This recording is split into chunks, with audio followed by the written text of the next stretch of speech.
السلام علیکم ورحمۃ اللہ وبرکاتہ۔ سامعین محترم، میں ہوں قاری محمد اظہر اور آپ دیکھ رہے ہیں میرا یوٹیوب چینل۔ آج ہم خواب کے اندر ہاتھ کی انگلیاں دیکھنے کی تعبیر کو بیان کریں گے۔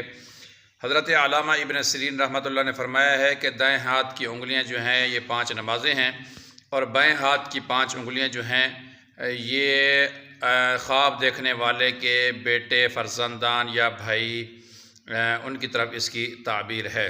خواب کے اندر دائیں ہاتھ کا انگوٹھا دیکھنا نماز فجر، شہادت والی انگلی دیکھنا نماز ظہر، درمیان والی انگلی دیکھنا نماز عصر، اس سے آگے والی انگل کو دیکھنا نماز مغرب، اور چھوٹی انگل کو دیکھنا نماز عشاء ہے۔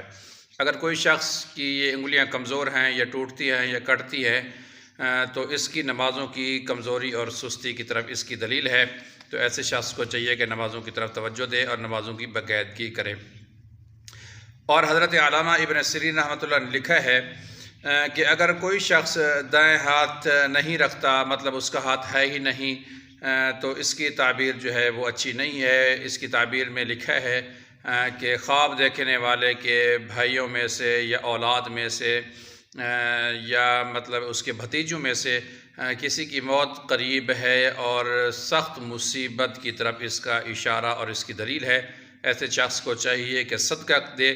الصدقۃ رد من البلاء، صدقہ ہر آنے والی مصیبت کو جو ہے ختم کر دیتا ہے، فوراً صدقہ ادا کرے۔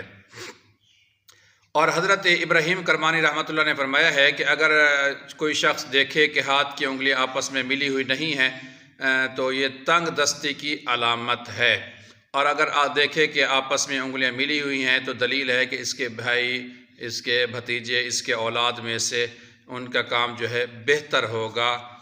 یہ خواب دیکھنا مطلب اچھی تعبیر ہے۔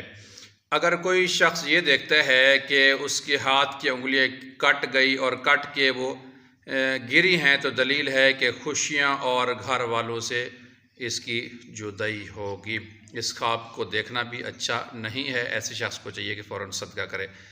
اور اگر کوئی شخص دیکھے کہ اس کی انگل ٹوٹی ہوئی ہے تو اس کی بھی تعبیر اچھی نہیں ہے۔ اس کی تعبیر میں لکھا ہے کہ جو ہے اس کے گھر والوں میں سے کسی کی موت جو ہے قریب ہے، ایسے شخص کو بھی چاہیے کہ فوراً صدقہ ادا کرے۔